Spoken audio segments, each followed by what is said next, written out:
but there seems to be something with the EM field that is present also in Bigfoot research, because I've talked to so many researchers through the years that have experienced strange battery drain out in the field. It's just like boom, fresh batteries go dead, weird equipment malfunctions that don't make sense. Very much a parallel to doing ghost investigating and research and such. That comes up all the time. I've experienced it myself many times. It was St. Ignatius. I was going into there, and up on the third level, which is the nuns' quarters, the old nuns' quarters, my battery, which was just fine, on a floor below, went dead. Boom.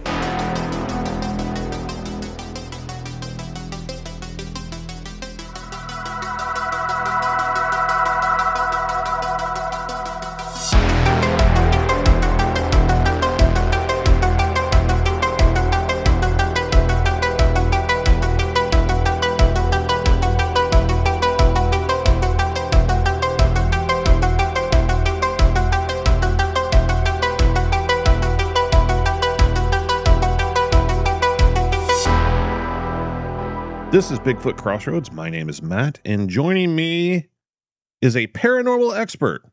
He probably wouldn't call himself that, but I'm calling him that. Mr. Brent Thomas of the Paranormal Portal. Cue applause. I can do that, actually. Check it out. Thank you. Yeah, all right. As I just flood your recording with my applause. No, man, I'm thrilled to be here. It's always a pleasure. I've always thoroughly enjoyed when we can connect and have a discussion about all this strangeness. So thanks for having me on, man. Of course, man. Of course. I enjoy it as well. Good. We talk off air even. Yeah. Which is a crazy thing. I don't talk to a lot of people off air anymore. You even like each other off of here. Yeah. It's nice. It is. It's good. It's a good connection, but I think we're both on the journey of maybe attempting to understand a little bit about this stuff. So yeah, makes for kindred spirits. Trying to, at least. Yeah, exactly. I don't know if either of us will ever get there, but it's the journey. Lots of tail chasing in these type subjects, it seems.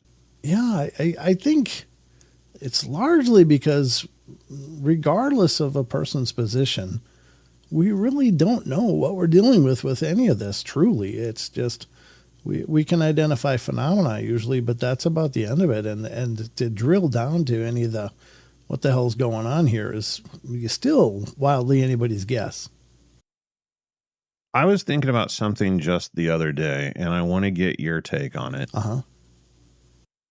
You, I assume, are pretty tapped into the paranormal world.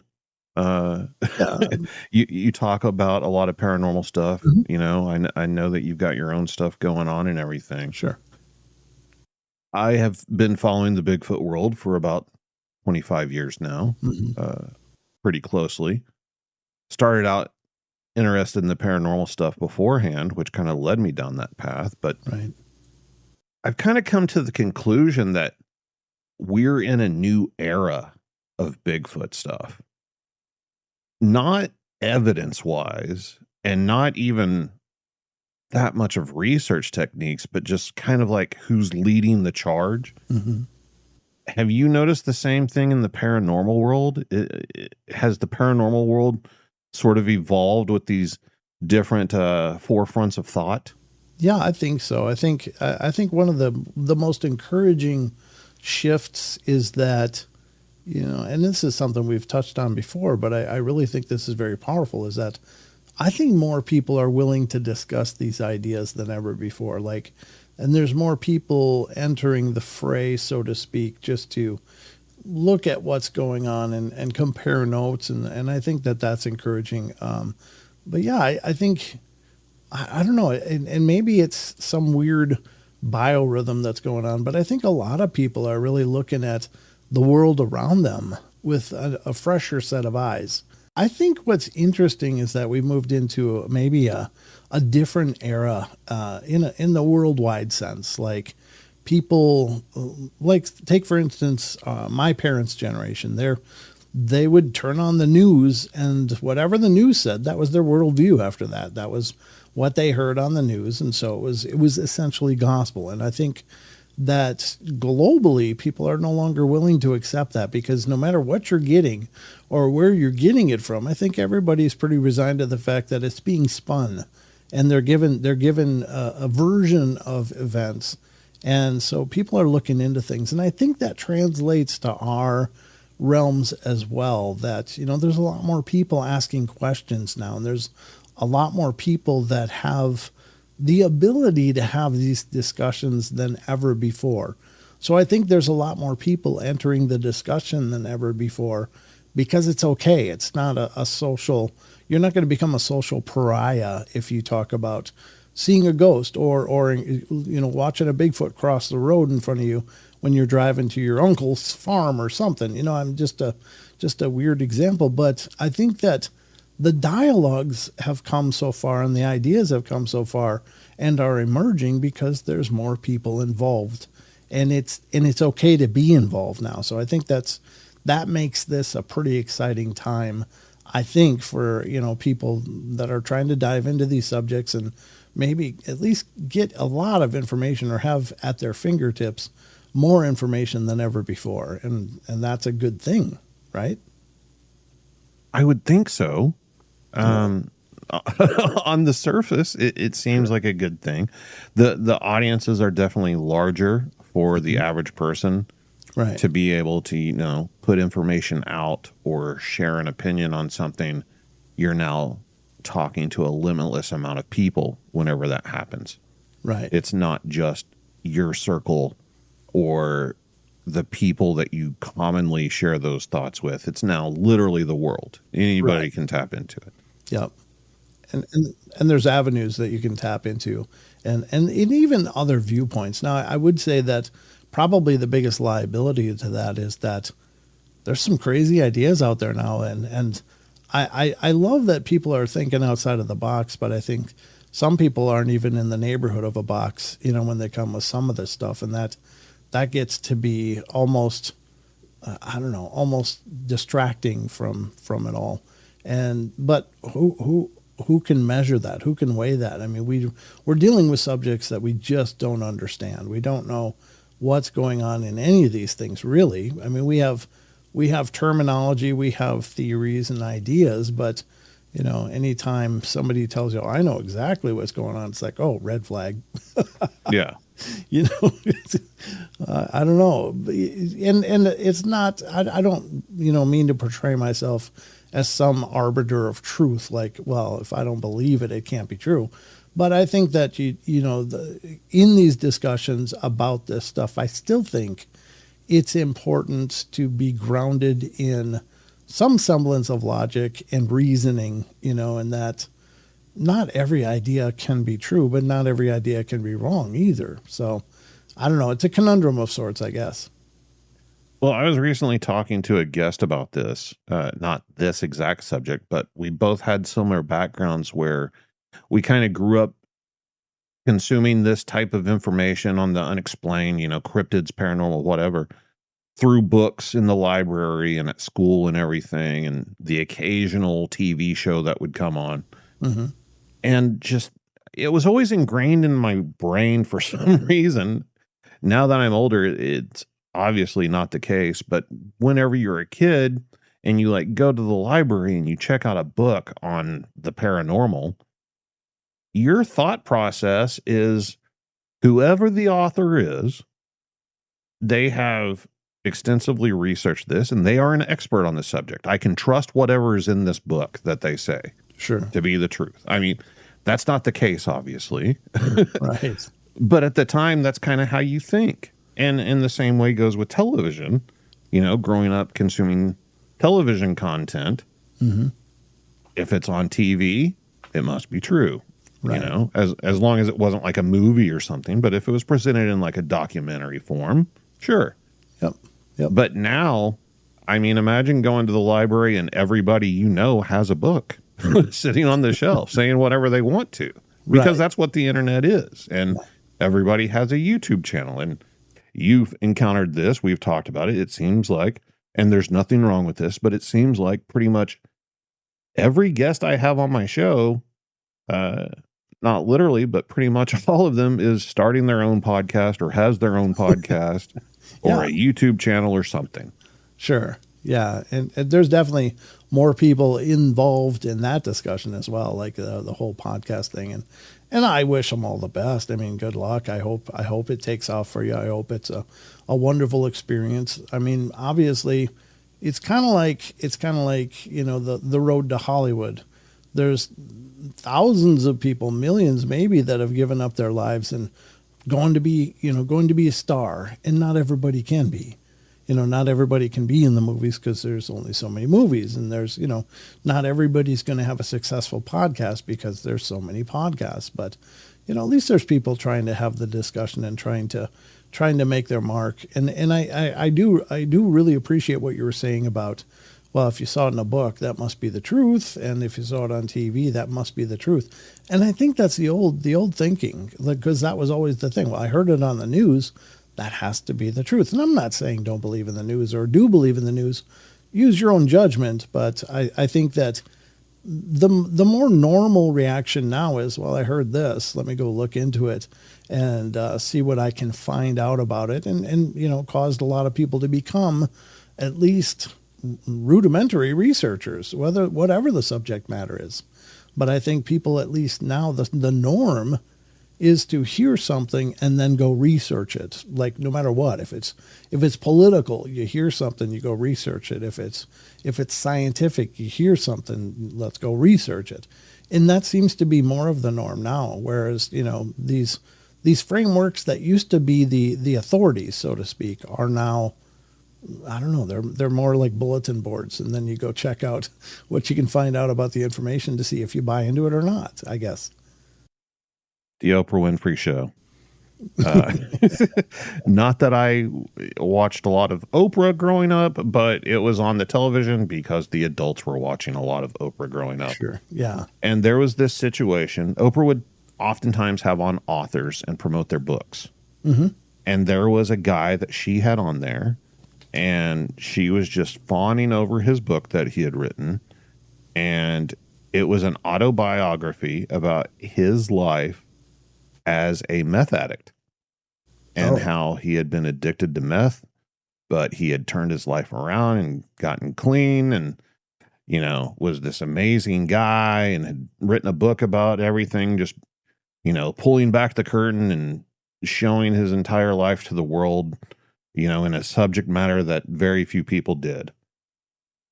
And it came to find out a while later, after selling millions of copies from being on Oprah, that he had made up the entire thing and that he had never been a meth addict. Oh no.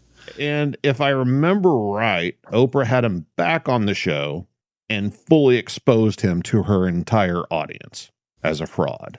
Oh, good for her. That's yeah. So she set it straight and everything. But nowadays, if the same thing were to happen on, say,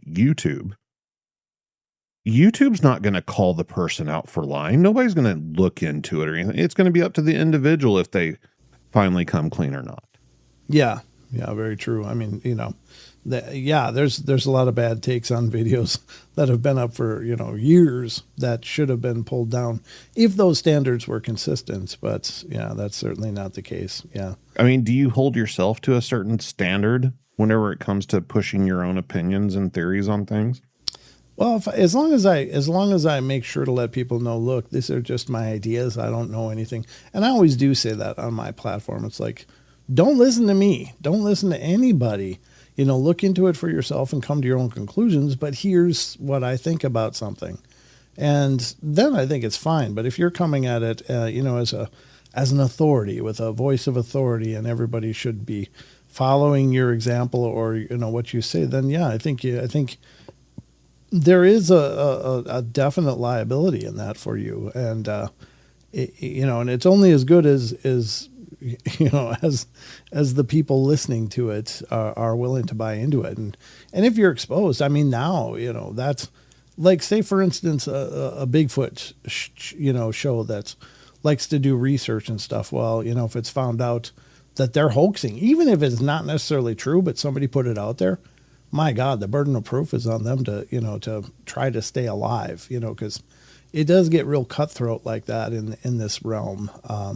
And I would never, ever knowingly perpetuate a hoax. In fact, I did once by accident, and it was my own fault. And it was actually, oddly enough, it was one that you pointed out to me, and I was so grateful. But it was an image that I posted, and I got it from a UFO experiencer, and he'd been on the show, and he sent me an image, and he said, this was given to me by Edgar Mitchell himself at a hotel in Florida during a conference. And he said, and I'm happy to share it with you here, and you can post it. And I'm like, oh, really? Wow.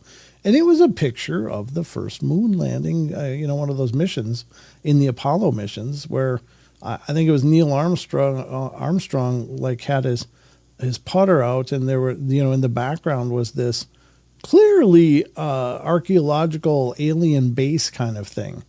And I was like, oh my God. And I was like, really? And he said, yeah, it came from Edgar Mitchell. And I'm like, well, I think I should put that out there. And he was all on board with me putting it out there.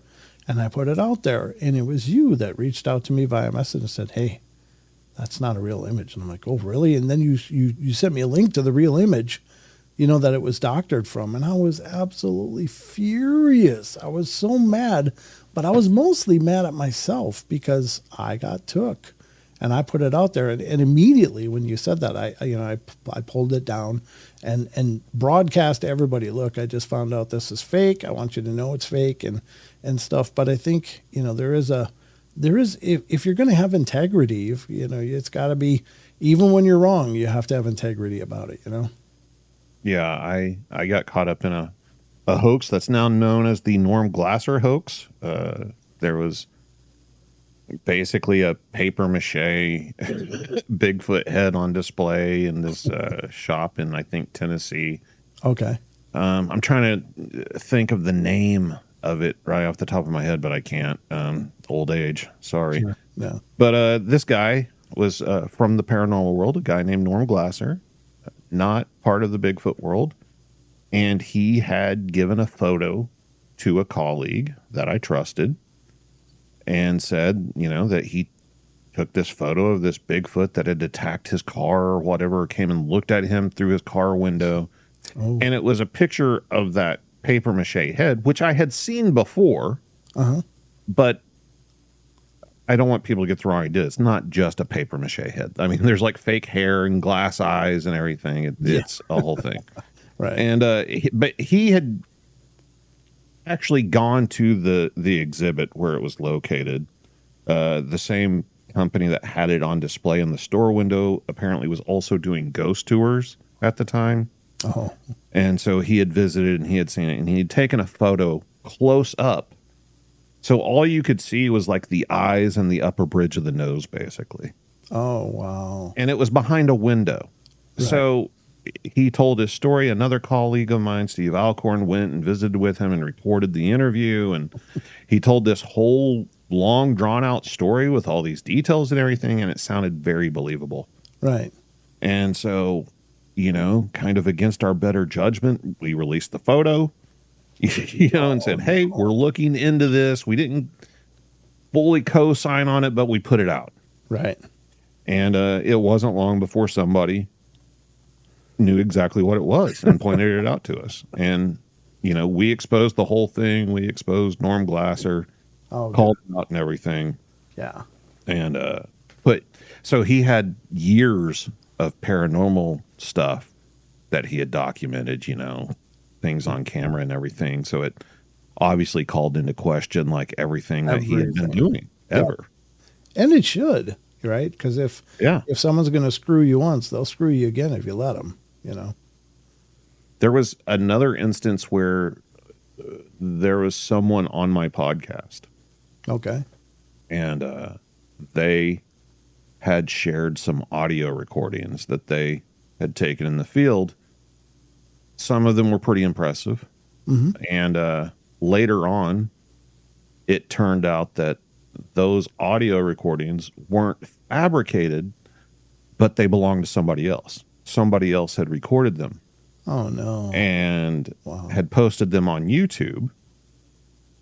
and the files were put side by side and compared, spectrum analysis, Yeah. matched perfectly and everything. And then it turned out that this same person who was speaking at conferences at the time had also at some get together played a clip of the Sierra sounds and claimed them as their own audio. Oh no. Wow. And I don't know if they got called out at that gathering or not. Surely somebody would have recognized them. Yeah. But this person, it was exposed, not by me, but by some anonymous individuals. And basically, they got away with it.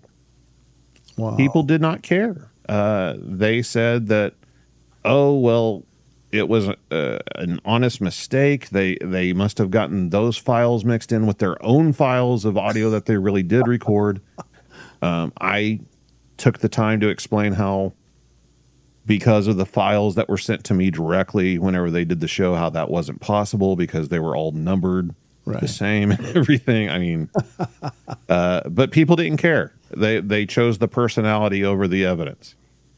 Yeah, that's so I've kind of quit doing that. But right. How do you feel about that? Do you think people should be actively, exposing hoaxes whenever they run across them, or should they just leave them alone?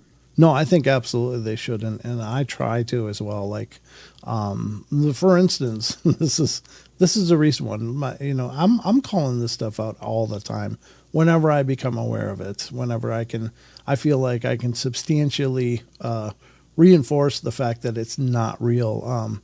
This one guy, and I don't usually drop names, but this guy's such a clown that I've got to. He's on Facebook, and he's called the Bigfoot Expert. First of all, that's the biggest red flag. It's like, who's an expert? How do you get to be a Bigfoot expert? So, yeah, what are those credentials? Yeah, I don't know. Not sure where he went to school, but yeah. So he was called Bigfoot Expert, and he put out this image of a hand, and he said, and his caption was, "From my top secret archives." And I'm saying it like this because he's also got reels on his channel where he talks, and it's very much like that.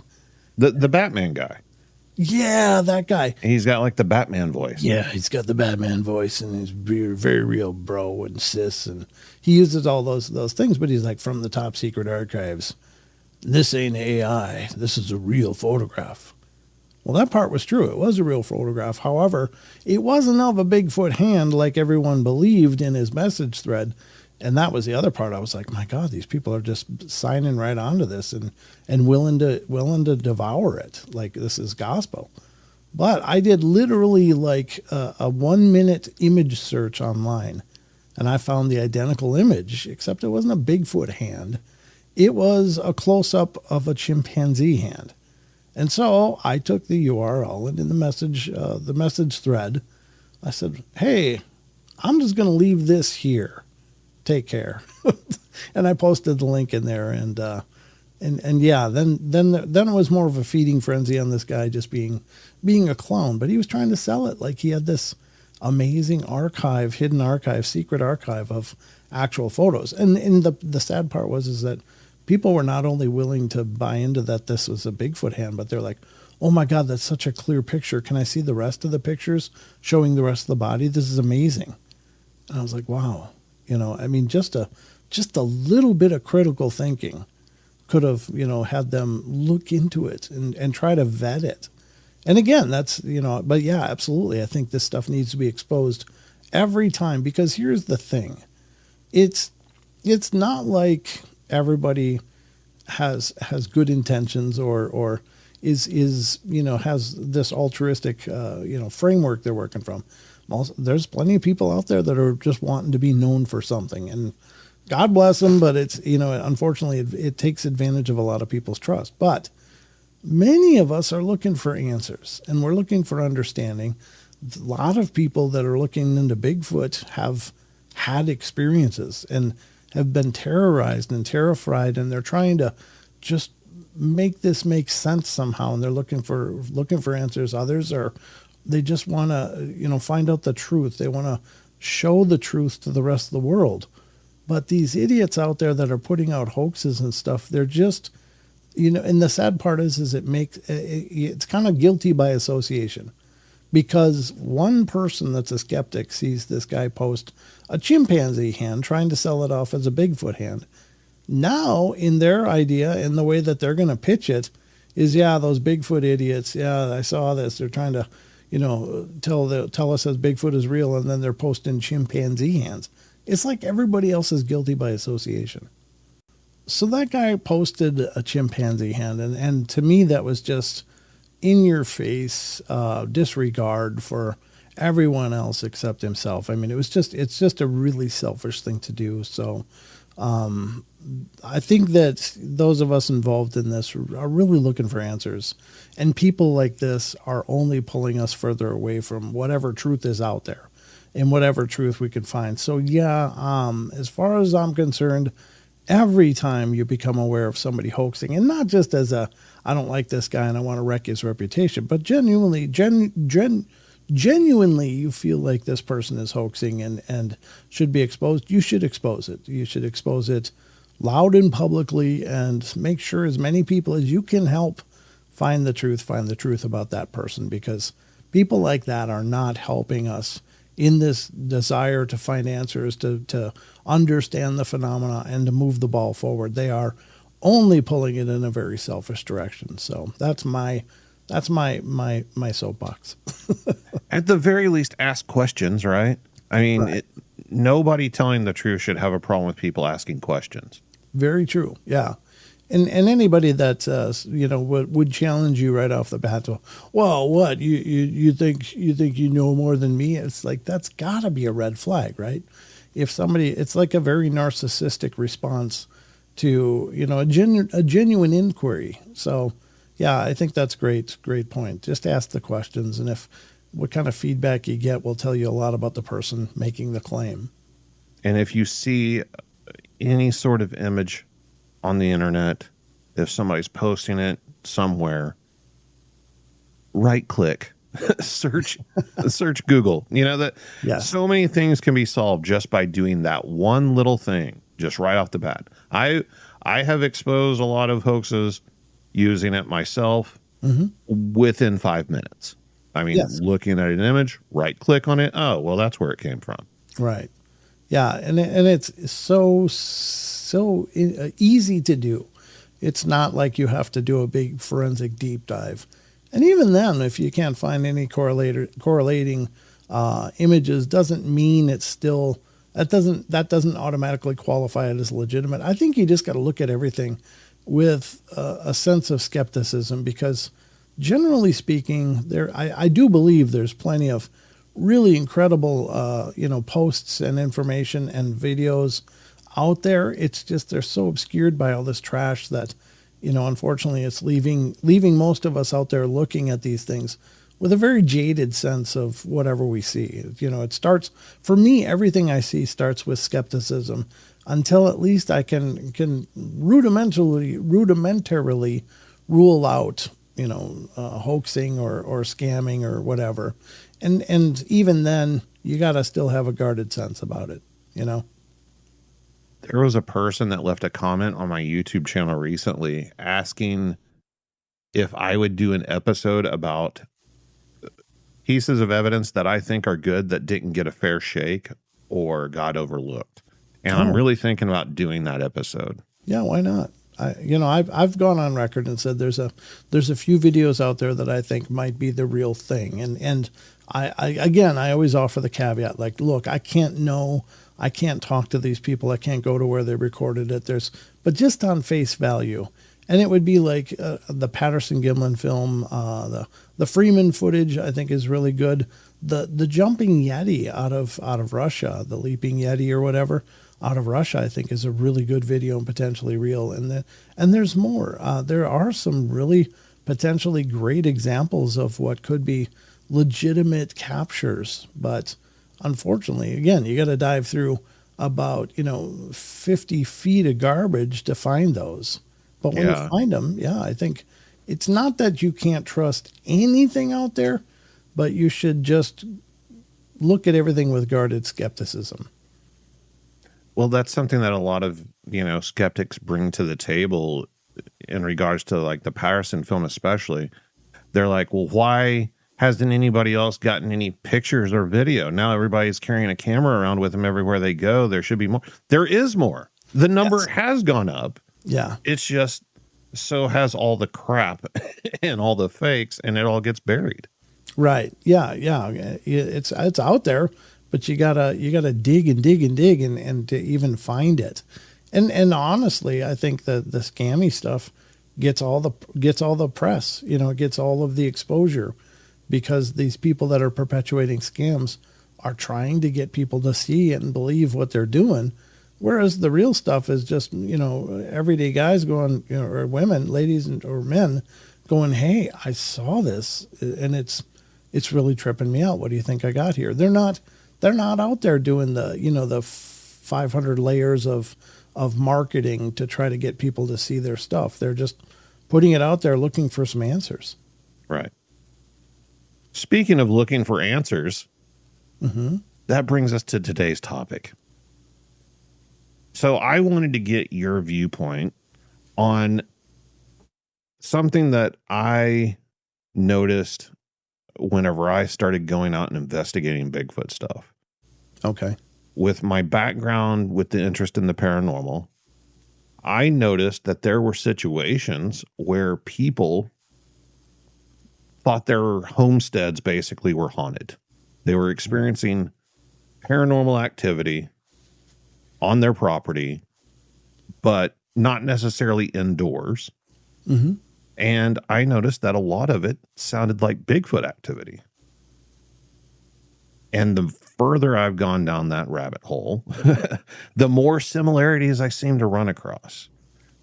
And then it came to the point where my good friend Bob Dominguez of Bigfoot Club Podcast pointed out that whenever we discuss infrasound in the Bigfoot world, the physical effects that are reportedly caused by infrasound, which is just a theory, nobody knows if Bigfoot's really making infrasound or not. Mm-hmm. But these effects that a lot of people report experiencing are very similar to the effects that people get from fluctuations in EMF, which is something that paranormal researchers look for.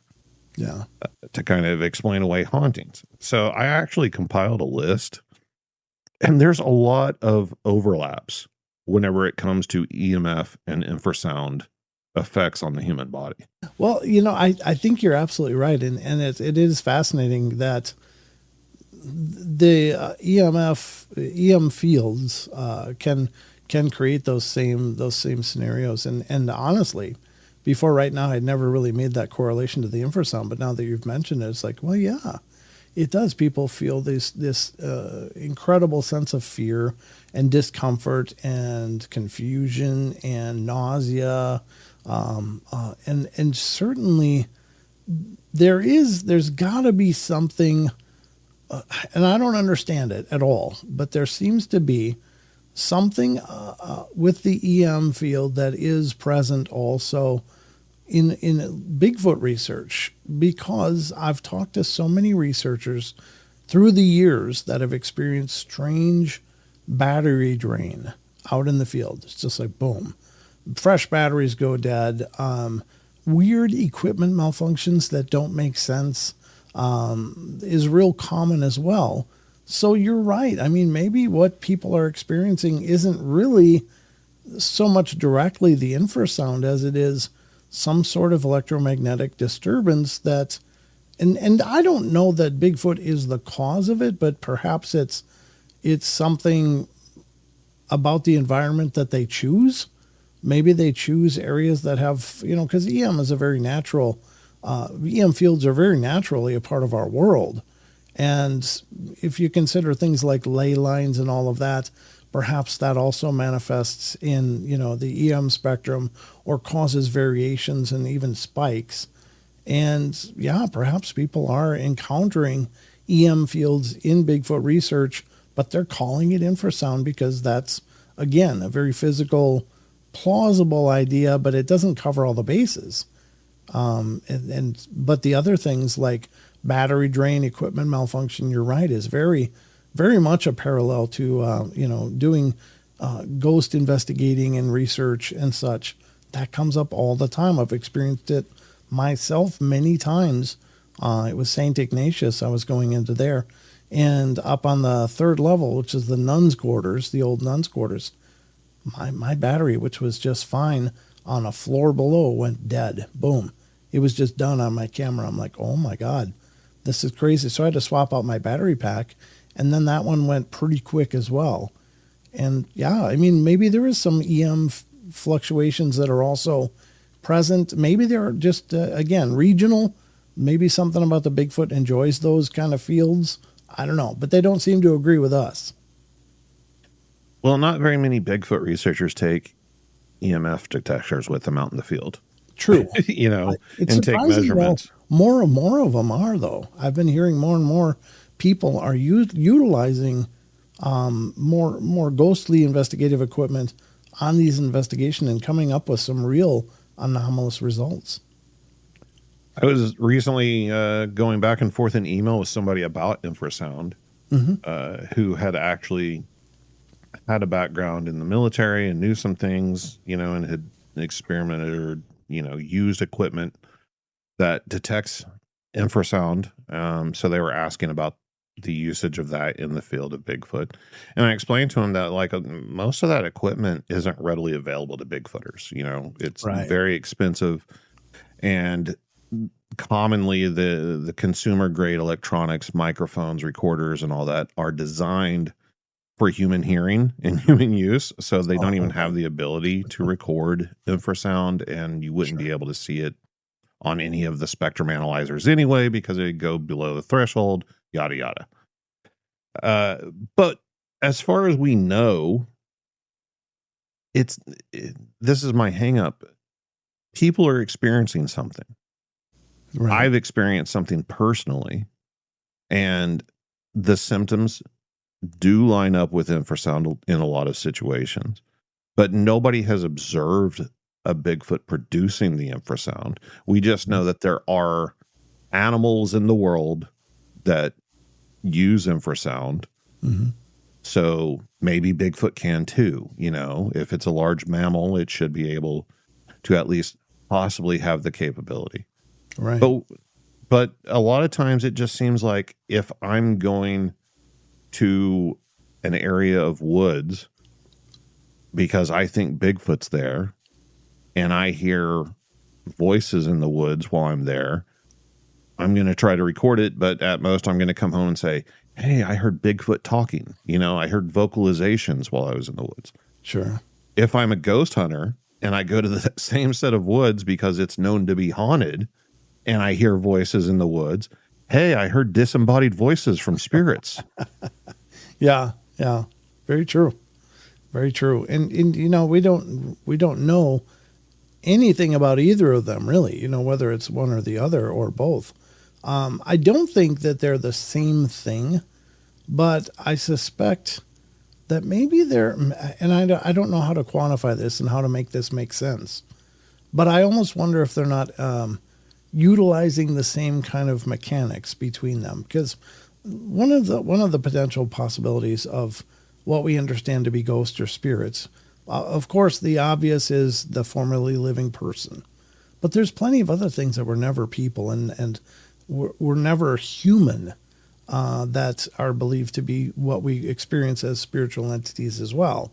Shadow people are one. They're supposed to be allegedly something of their own that's humanoid, but they're not people. There's certainly the elementals. There's the demonic or the other kind of dark entities in that regard. There's any number of things, but that doesn't preclude them being interdimensional, and perhaps they just don't have a form that we would be able to observe physically, but they can become either a part of our realm or not. And you're right. I mean, when you're out there looking for Bigfoot, and that is kind of important to remember, because if I'm out looking for Bigfoot, no matter what happens, I gotta, you're going to have a confirmation bias that whatever you encounter is going to be Bigfoot related, but it isn't necessarily unless you see the Bigfoot actually doing something, right? So Well, yeah, but that makes the trip successful. yeah, it does. But it also, it could be you just happen to find a real haunted part of the forest. Haunted forests are as old as time too. Stories of certain woodlands, and even in the First Nations, they had areas that they knew were evil. And it didn't always have to do with Bigfoot or some version of that. It was usually more spiritual, that there were some places that they just shouldn't go because bad things were there and could put their very existence in danger. So I think you're right, and it's a tough one to try to say whether it's one or the other. But whatever you're looking at seems to be the obvious culprit according to the researchers. And I'm not putting anybody down. I think that if I go into a what's regarded as a haunted location and have what I think is spiritual activity, it could also be extraterrestrial activity, because there's an incredible bleed through between all of these phenomena and the kind of experiences people have encountering them.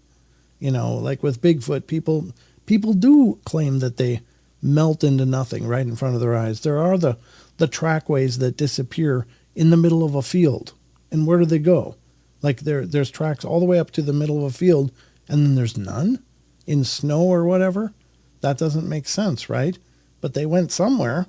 And I'm not suggesting everybody should embrace that possibility, but certainly spirits manifest and melt away, as do extraterrestrials. So are we always sure what we're dealing with? No, but maybe they all exploit or utilize similar mechanics in order to do what they do.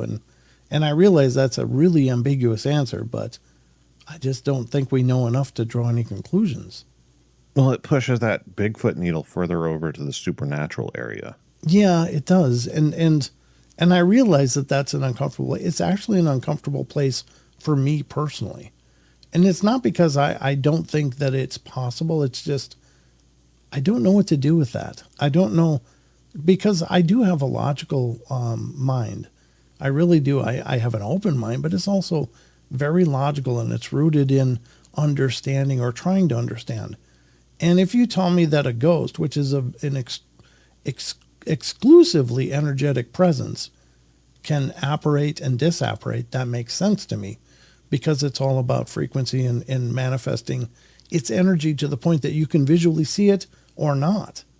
But when you're seeing there's a 10 foot tall, 1,600 pound primate type thing out in the forest that can melt away like a ghost, I don't know how to do that mentally, That's where I get stuck. So I do have my own paradigm that I struggle with this stuff, but I do also acknowledge that throughout the course of doing my shows, the one thing that I can be sure of is that it seems like anything's possible, Matt. Well, whenever it comes to ghosts, again, it's that whole thing we talked about earlier with, if it's in a book, it's true. Spirits were always presented in a way of energy, Mm-hmm. but your really powerful manifestations, it's a person. Sometimes it's somebody that the person recognizes. Most of the times it's not. But you can look at it and say, it's a person. Sure, it's floating and semi-transparent, but it's wearing clothes usually, Mm-hmm. and it's a human. And that's where the concept of, oh, well, it's the spirit of the deceased came from. We see them. Sure. That's what they are. Yeah. Aliens. I've never personally seen an alien, but alien witnesses who claim to have seen aliens, they look like nothing on this planet. Sure. They don't resemble anything. Mm-hmm. Now, of course, there are some people that would argue that and say, well, you have the tall Nordics, and then you've got the mantis. They look like things from this planet, I guess. But Yeah. primarily, whenever I think of aliens, I think of grays, and that's it. Sure. Yeah. Bigfoot looks like all the other primates on this planet. Yeah. It has all the right physical characteristics of mammals and primates, Yeah. and looks like it fits right in there with everything else on this planet. So that's where my disconnect has always been. It looks like it fits. It doesn't look like something from another dimension. In my mind, my understanding of, a different dimension, it wouldn't even exist physically the same way that things exist physically here. So it's not something that we'd even be able to see. Like, it just doesn't even make any sense. Why would it have hair? Why would it have 2 eyes and a nose and a mouth and teeth and 5 fingers and 5 toes? I just can't wrap my head around, how does this one thing have all these abilities, not just one ability, but multiple abilities, right, that nothing else on this planet has ever been observed doing? Like a dog doesn't just vanish. right. A dog doesn't mind speak. If it does, I haven't experienced it or know anybody that openly has. Their eyes don't glow and produce their own light. But a lot of people claim that they've experienced numerous things like that in regards to Bigfoot. Right. Well, I think honestly, I think one of the trappings that throws people off with that is and this is just more the terminology, but I think where a lot of people say interdimensional or extra dimensional entities, they're thinking in terms of one dimension, which is just length or width or whatever. And then there's the length and width for 2 dimensions, and then length, width, and depth or height or whatever. Where you're adding levels of complexity based on dimensional existence.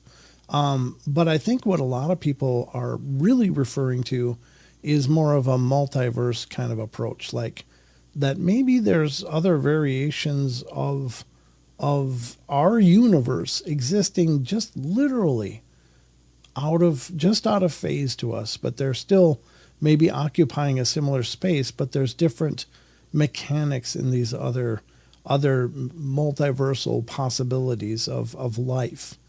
And I think that everybody uses it's a multidimensional, meaning that, but I think they're meaning that it could just be coming from another version of Earth, but not necessarily the one that we understand.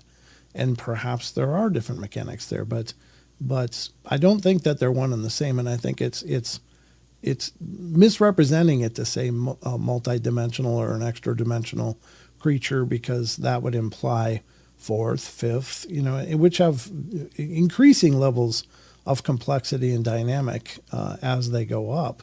Whereas most people are just talking about, look, it's something that doesn't exist here, but maybe can be here if the conditions are right, or if there's some other mechanic working to give them access. We talk about spirit portals all the time, and potential portals where, time space slips occur, and potential portal type manifestations that may allow access from these other multiversal realities.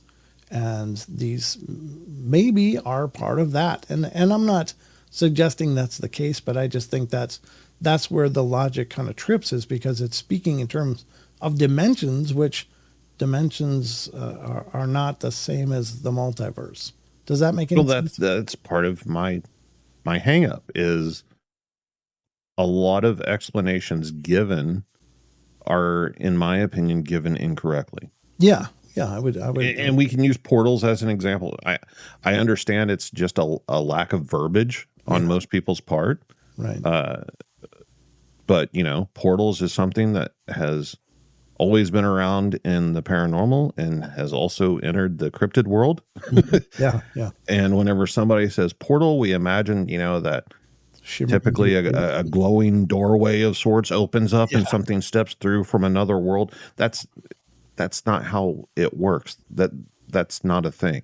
No. Like if something were to travel through a wormhole or come from another place, there's no way to control that, or where it goes, or how long it takes, or anything. So whenever people start applying, most recently quantum physics and mechanics into explain paranormal Bigfoot stuff, they need to understand how that stuff works and how those theories work before they start applying that to a subject. Yeah. Yeah, I mean, if you're ever wanting, one of the things that is suggested that on whatever investigating you should do, if you're considering portals of any measure to be part of the equation, whether it's spirits, ghosts, or cryptids, you should be bringing some form of Geiger counter along that can measure different forms of radiation. Because as far as I understand, in theory, if a portal were actually to open, such as a wormhole or any other gateway sort of thing, you're right. It wouldn't be visual, but it would be. You may be able to measure a gamma burst, which should happen if there was a some form of gateway like that opening between realities, so to speak, quote unquote. And but yeah, I mean, most times when I've covered portals, like I've covered so many stories through the years, and again, I can't tell you these stories are real. They're represented as real, and that's the way I represent them on my shows. And in my discussions, I don't know. I have experienced a space slip before where I was driving in a blizzard, and suddenly I was a mile past a real twisty part that I was really worried about hitting. I had my oldest son and I in the car, and I was really worried about it because I could literally see 5 feet in front of my car, and that was it. And we were about to snake down through this twisty path through a valley. And I was like, my God, I don't know if I'll be able to see the road, but if we stop, we're going to get stuck, and we're going to be stuck out here for a long time. So I was just like, I just got to go slow and get home. And the next thing I knew, we were a mile past that, and I'd never turned my car wheel where I would have had to turn, significantly in both directions. And my eldest son said it to me first. He's like, Dad, what just happened? And I said, I don't know. But somehow we traversed about a mile of distance in a heartbeat, and I didn't feel anything. I didn't notice anything other than suddenly I saw a sign for a town that I shouldn't have seen for quite some time coming right up, like we were entering it, and it blew me away. I've covered many stories of people walking through the woods, suddenly on a path that they know really well, and suddenly they look around and they're in totally unfamiliar area. Like it can be day versus night, or jungle versus forest, or plains versus mountaintop, or something, and it's this traversal that happened where they didn't know, and many times people are like, oh my God, so they start stepping backward, and suddenly boom, everything is the way it should be, and there wasn't any indication to them that they had gone through anything, but clearly in their perception they traversed incredible distances allegedly in just a heartbeat. So I don't know what to make of that, but I can't discount the possibility, especially since I've experienced a version of that myself. I've experienced that same thing with my cousin. We were actually coming home from a Bigfoot outing in Texas, and I experienced it along with him in Tyler, Texas. Wow. And I'll never forget it. We were on our way home. It was the first time that we had been down to that part of Texas. Mm-hmm. A few days prior to that, we had driven through Tyler. Obviously, it stands out because back then, you don't have GPS. You're you're relying on road maps and atlases and stuff. So Right. paying attention to the surroundings and everything. And on the way home, we're approaching Tyler. So I'm thinking about like, okay, I need to look for this turn and everything. Mm-hmm. And just boom, we're about 1 or 2 miles outside of Tyler on the opposite side. Uh-oh. And we both just kind of like look at each other. And what just happened? The clock is now like 36 minutes later. Neither one of us have any recollection of driving through Tyler. We were entering Tyler, and then we were past it. And it's broad daylight, middle of the afternoon. Like nothing abnormal, atmosphere-wise. No explanation for it. I'd like to take a minute and talk about the sponsor of this episode. This show is sponsored by BetterHelp. Did you know that 6 million men in the U.S. suffer from depression every year, and it's usually undiagnosed? Most men feel like they have to maintain that image of keeping it all together, even when they are feeling the pressures of everyday life. But the truth is, it's okay to struggle. In fact, there's a lot of strength that comes from opening up and doing something about it so you can be at your very best for yourself and the people you care about.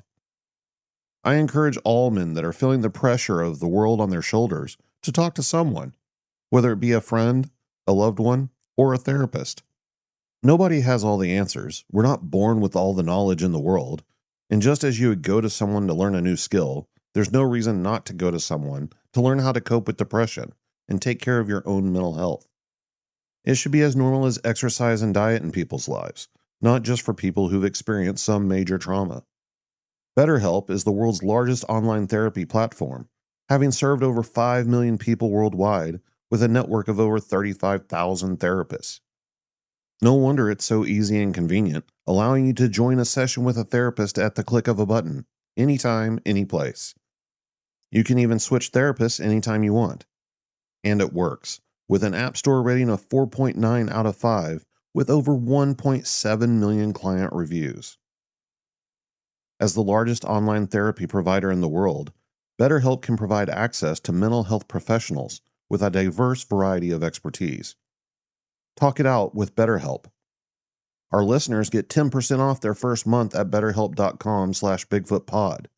That's BetterHelp, HELP.com/BigfootPod. Now back to the show. Coincidentally, like I said, I was coming home from a Bigfoot outing. Yeah.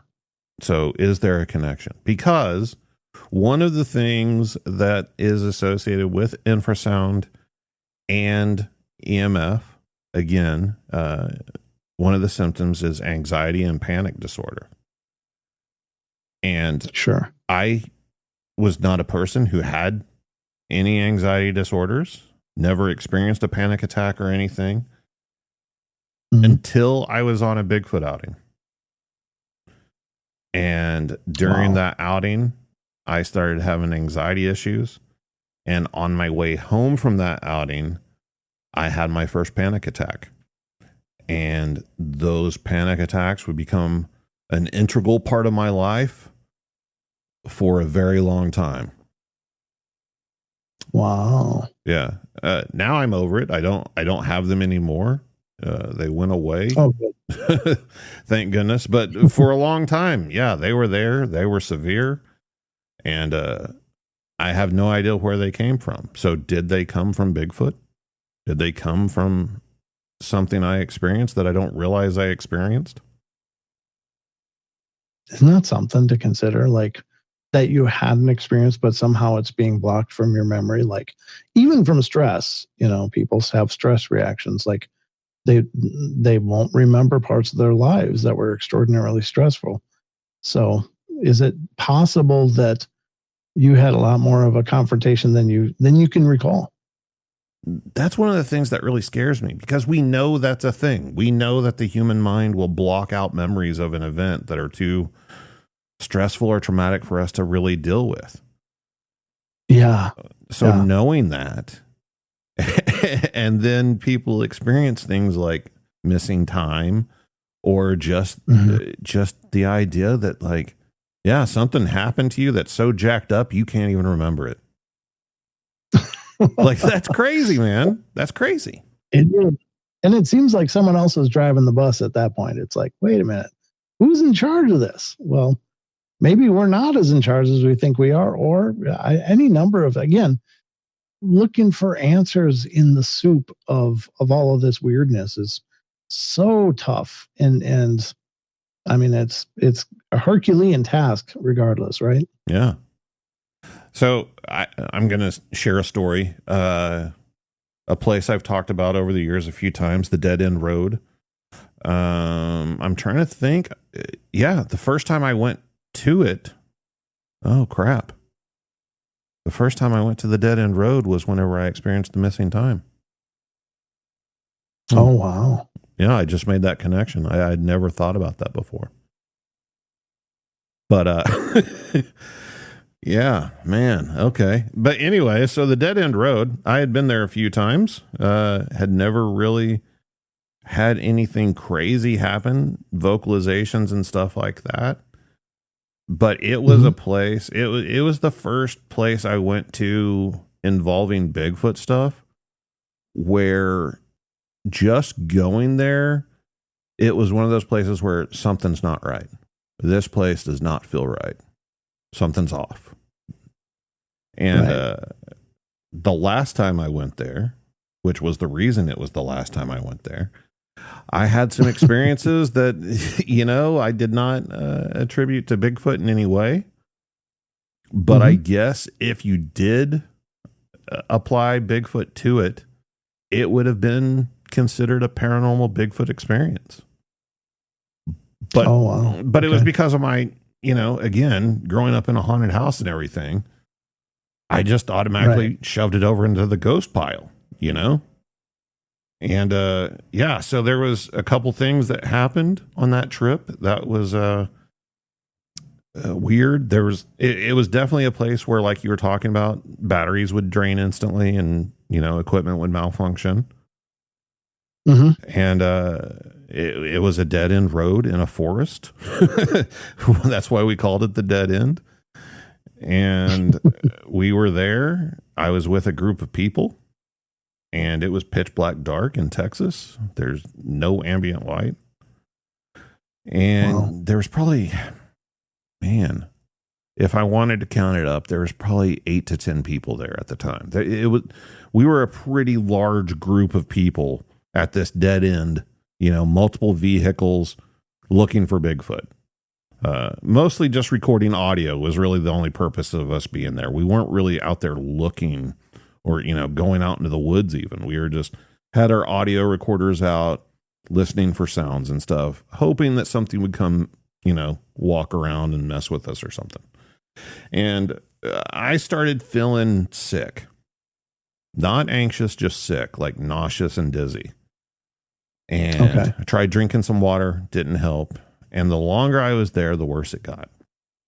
Well, at one point, there was one of the people was driving a Suburban, and it was parked parallel to the tree line on one side. And they had taken a game camera and basically mounted it in the passenger side window facing the tree line, which the tree line was only like a couple feet away. But the idea was if something tried to sneak up from that side, the camera would go off. And I was on the other side of the Suburban. And like I said, it was extremely dark. And I saw a person walking next to the Suburban from like the front of the hood going down the side of the car. I couldn't tell who it was because it was too dark, but it was definitely human shaped. And it was between the Suburban and the tree line. So a very small space. And it all happened really fast, because it's just like a person walking. I look over there, I see them walking, and I'm thinking, that idiot, they're fixing to get blasted with a flash from that camera, because they're going to walk right by the camera. Right. And it was in the front passenger window of the vehicle. So I have no explanation for this. The person that I saw walked right past the camera down the other side of the vehicle. Now, I couldn't see them. They weren't like taller than the vehicle or anything, but I saw them from the front of the vehicle as they walked past the side of the hood and then out of my view, blocked by the vehicle where the camera was mounted, and the flash never goes off. The camera never gets triggered. Wow. So I walk around behind the vehicle towards the tree line, and there's just nobody there. Nobody's back there. There's nobody on the side of the vehicle or anything. But I'm feeling sick, So I'm just like, okay, that was weird, and I'm starting to like freak out a little bit because now I don't know what I just saw. So then I notice that there's this rope, like a legit rope hanging from the tree. There's like this big tree at the end of the dead end. And it's, I'm assuming like an oak tree, and, it has these big overhanging limbs, and there's this rope hanging down that's just barely head level. But whenever I would turn to look at it directly, I couldn't see anything. It was just like, If I was like walking around, like turning my head, I would see it there. Out of my peripheral, I would see it there. But if I turned and looked at it, like, what's that rope doing there? It was gone. And I watched people subconsciously kind of duck down as they walked underneath the rope. They kind of like, move their head down between their shoulders a bit. So it was like they were noticing it, but like nobody's saying anything about this rope. And I mean, like, we're in the deep woods of East Texas. I don't need to paint a horrible picture or anything, but you know, sure. And so as the night progressed, I kept on getting sicker and sicker and sicker to the point where I had to actually lay down in the back seat of the Suburban.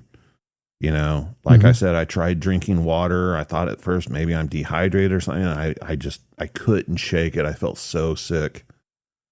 And I felt so bad and so uneasy. And finally, I told everybody, I've got to go. Something's wrong. I do not feel good. I can't be here anymore. And I made everybody, I felt like shit, man. You know, nobody wants to do that. You're on a Bigfoot outing. There's like 10 people and like, okay. But, you know, they were all nice about it and everything. We all loaded up and we left. And we went, you know, drove off the dead end, going down the road. We turn a corner and you're kind of in this straightaway for a while. It's probably a quarter mile down the road.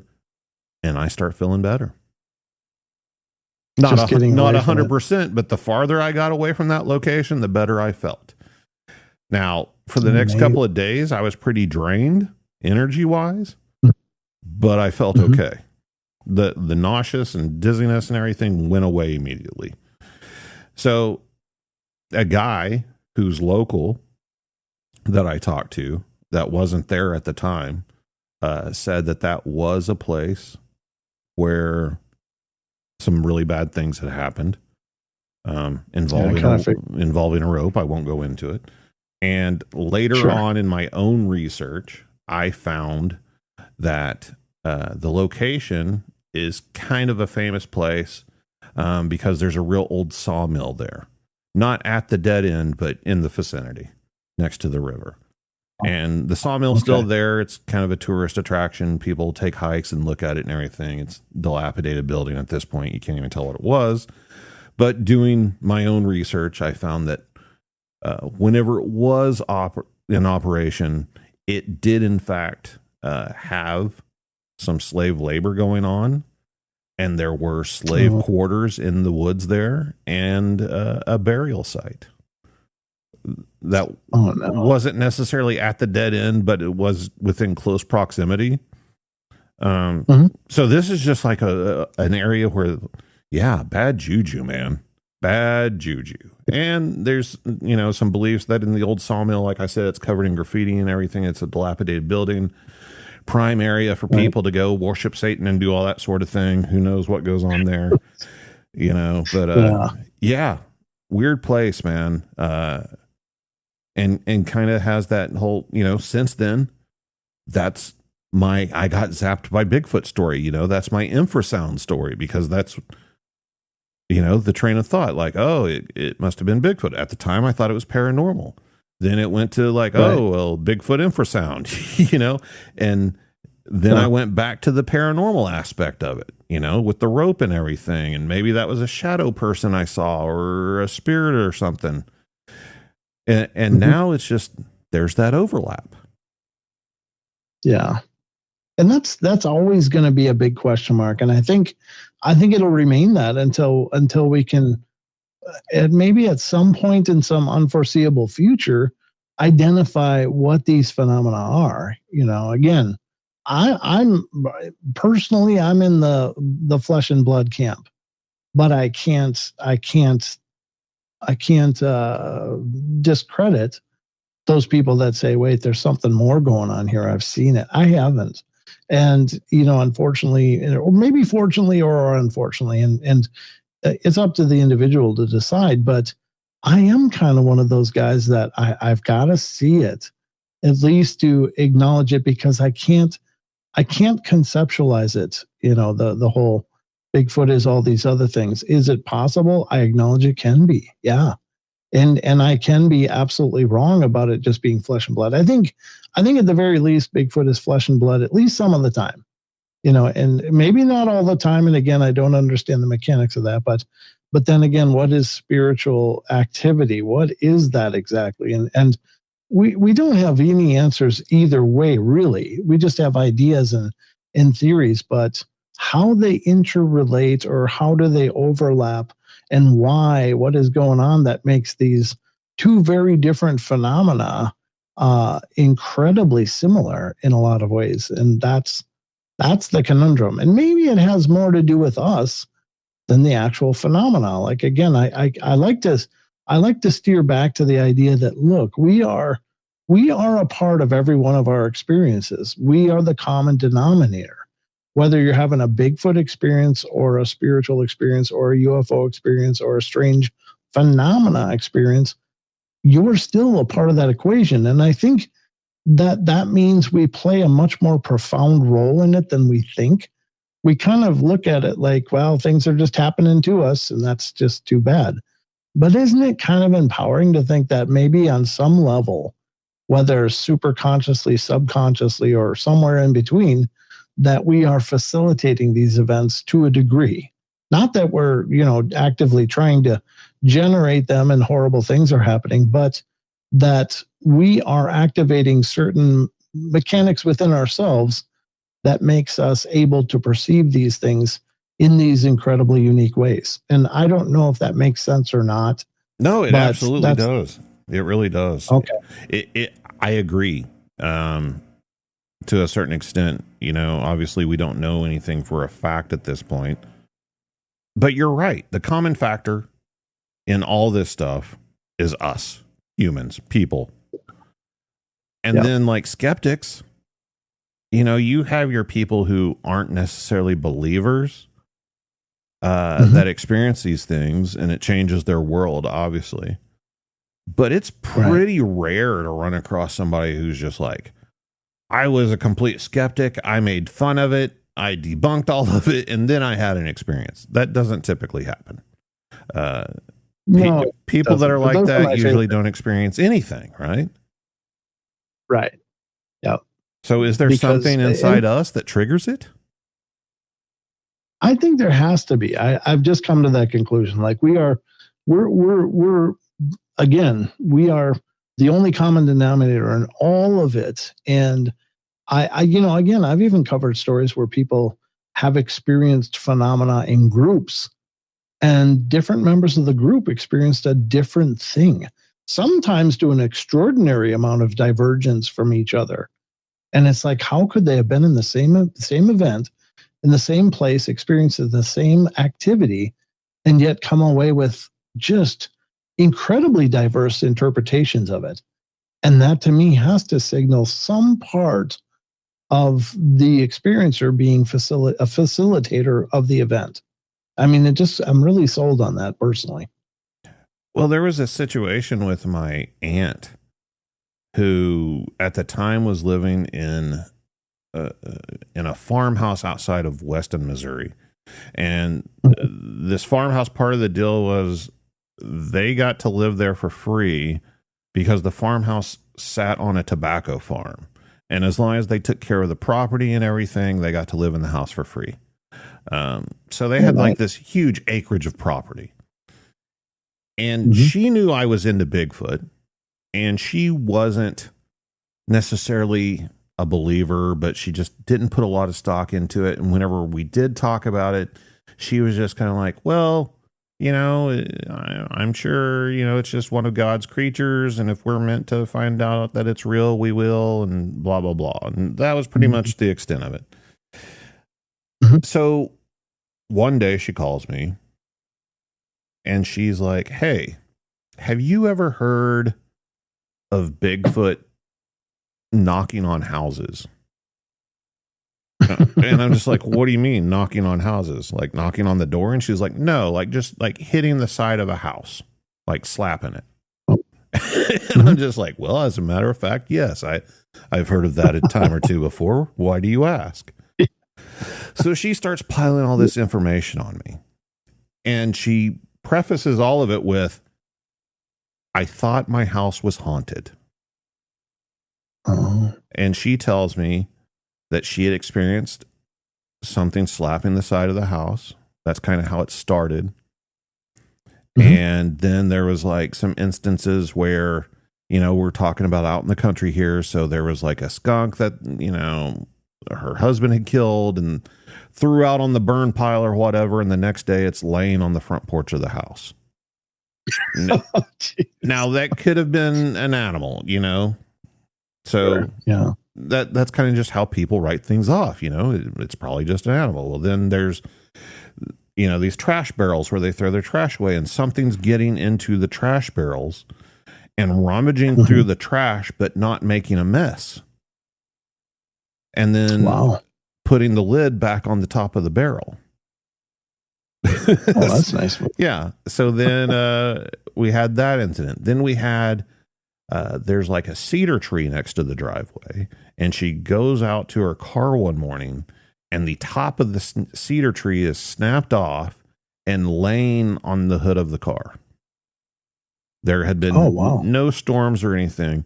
And the cedar tree itself, if it had just broken on its own and fallen from the top of the tree, it was too far away from the car to land on the car.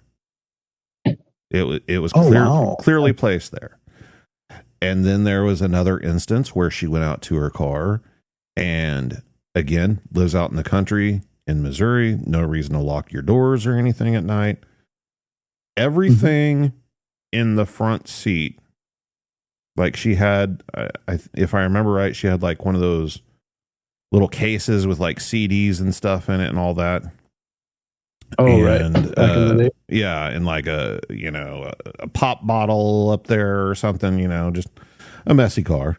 And everything in the front had been moved to the back.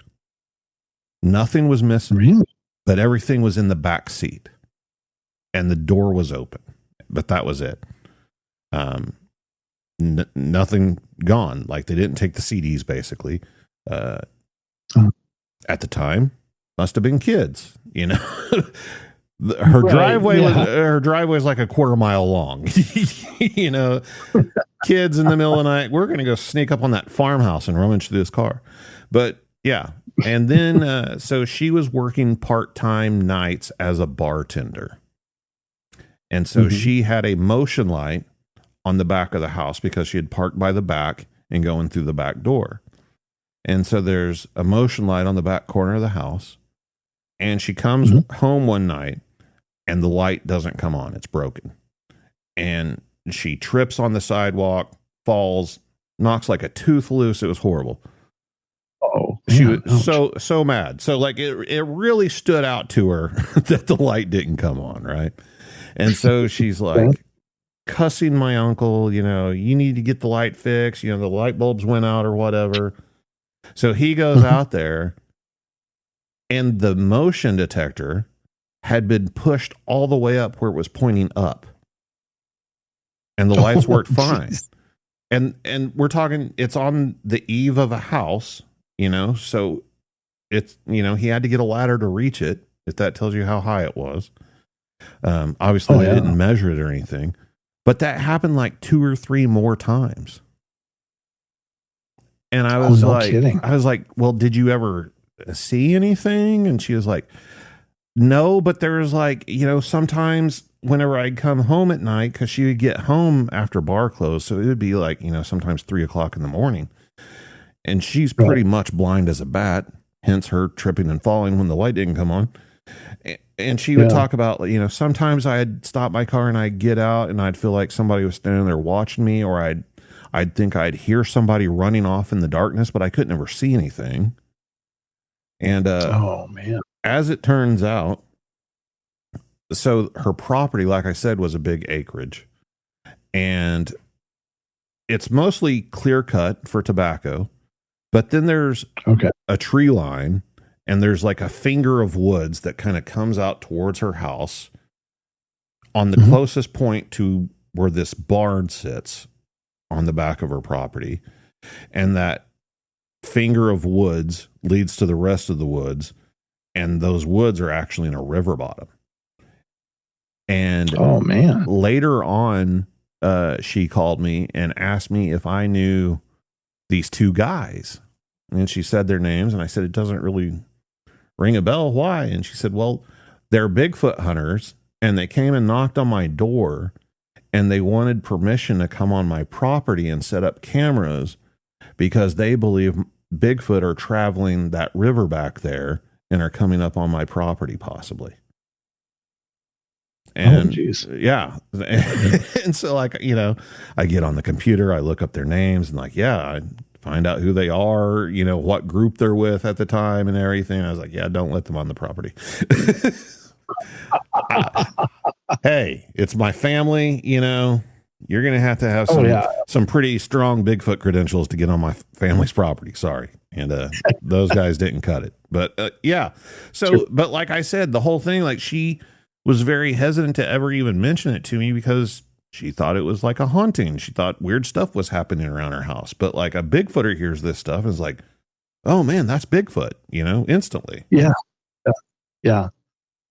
Yeah. There's certainly some phenomena, which is almost carbon copy from account to account to account, that where you can go, oh, yeah, that's a Bigfoot. That's clearly a Bigfoot. There's so many of the behaviors are just stereotypical Bigfoot activity that we've heard hundreds or thousands of times in so many encounter stories, which is, you know, as a side note, is why I love people's reports, because that's the only constant we have in any of this is what people are reporting to us. Yeah. You know, that's these behaviors over and over, and they're seeing these behaviors displayed over and over, and case after case after case. So that gives us insight. That's the only commonality and the only consistent insight that we have is these reports. But there's other stuff that's like, you know, kind of blurs the lines. It's like, well, I don't know why the Bigfoot melted away in your front yard. I don't understand that.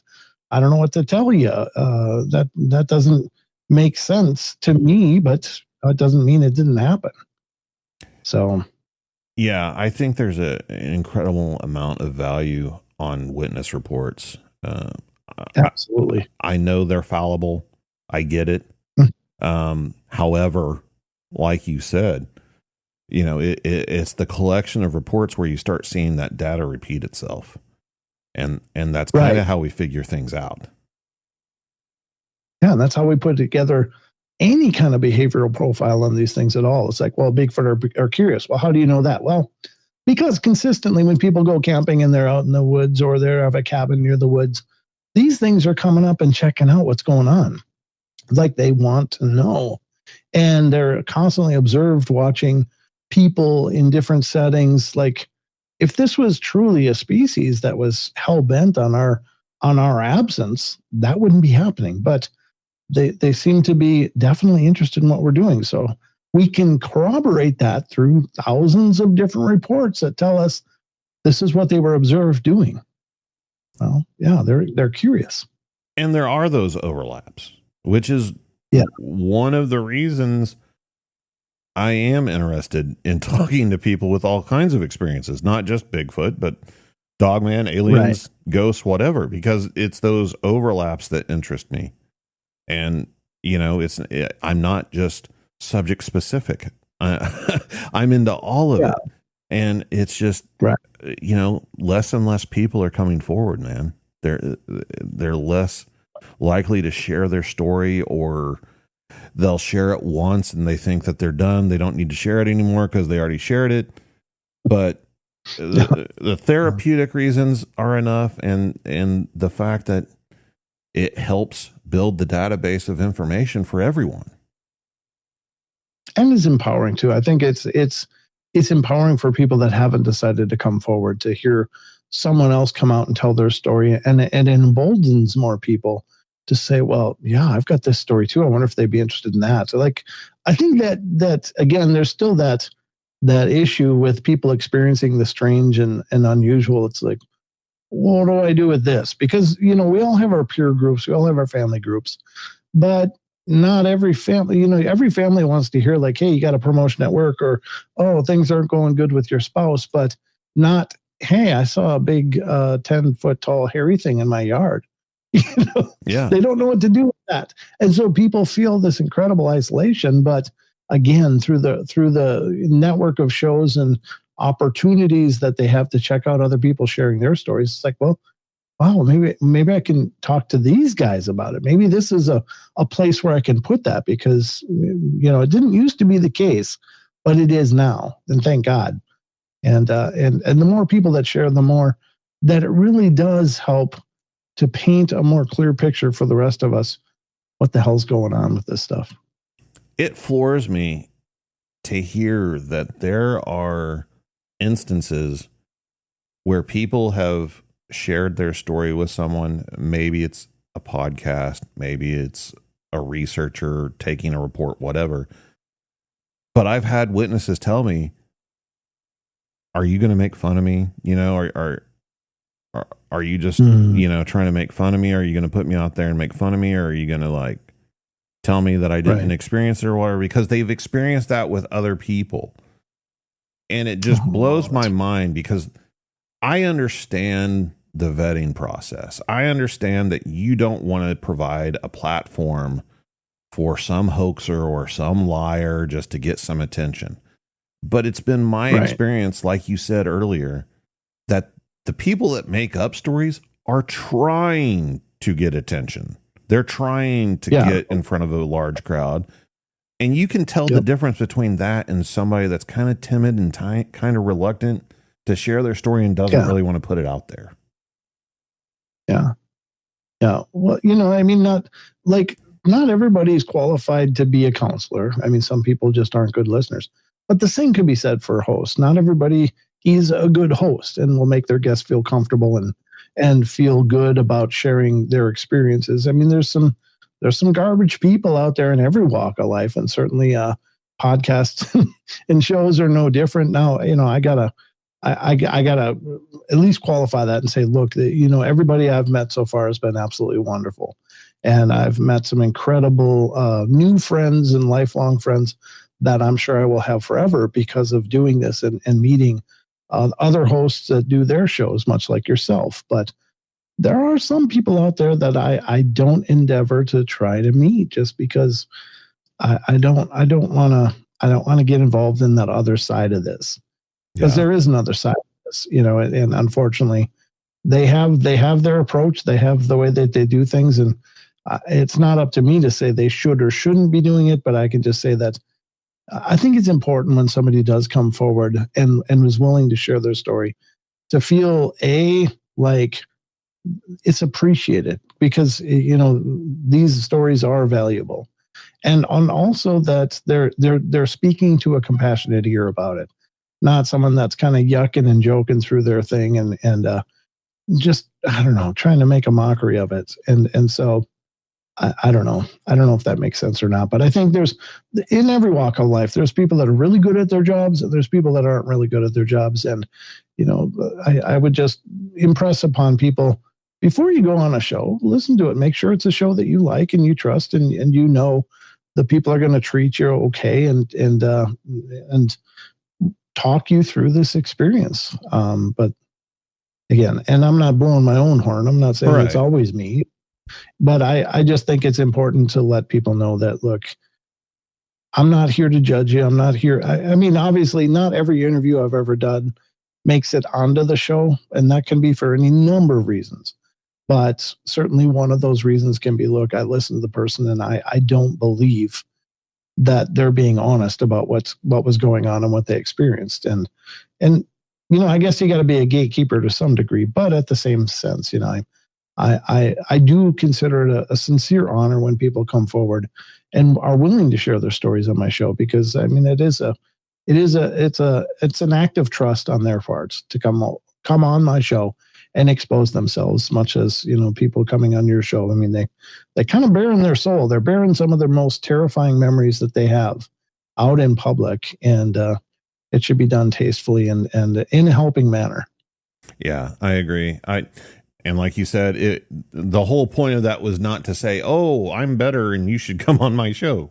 You should, but that wasn't the point. The point is, if that does for some reason happen to you, don't give up. It's worth to find somebody else, go on another podcast, go on a different website and submit your report, because you're really helping tremendously by sharing your experience, more than you can possibly know, not only for yourself, but like we're saying, for the other individuals. And maybe it's not my show, maybe it's somebody else's show. That's fine. Just get it out. Just get it out there. Yeah, absolutely. We all stand to benefit from more people coming forward and explaining what they saw and what they experienced, because, we stand to learn something with every encounter. Brent, thanks for coming on and talking about these subjects that we love so much, that stick in our brains all the time and never make any more sense. They don't make much more sense, but I tell you, I wouldn't trade the journey for anything. I just love doing this, and I'm really honored to be back. I've always loved coming on the crossroads and hashing it out with you. And by all means, if you ever need me, just holler, brother. I'm here. Yeah, I appreciate it. And tell everybody where they can find you at.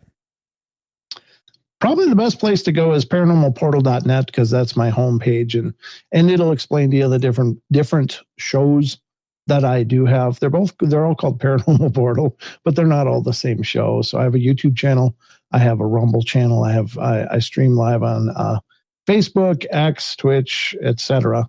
But I also have podcasts, which are audio as well as just like Matt's, and you can find those on all the platforms out there. But just do a search for Paranormal Portal or go to paranormalportal.net. And if you would like to come on this podcast and share your story, email me at bigfootcrossroads@gmail.com. Check out the website, bigfootcrossroads.com. You can find links to social media, past episodes, merchandise, everything you need, all in one place. And until next time, remember, there's something in the woods.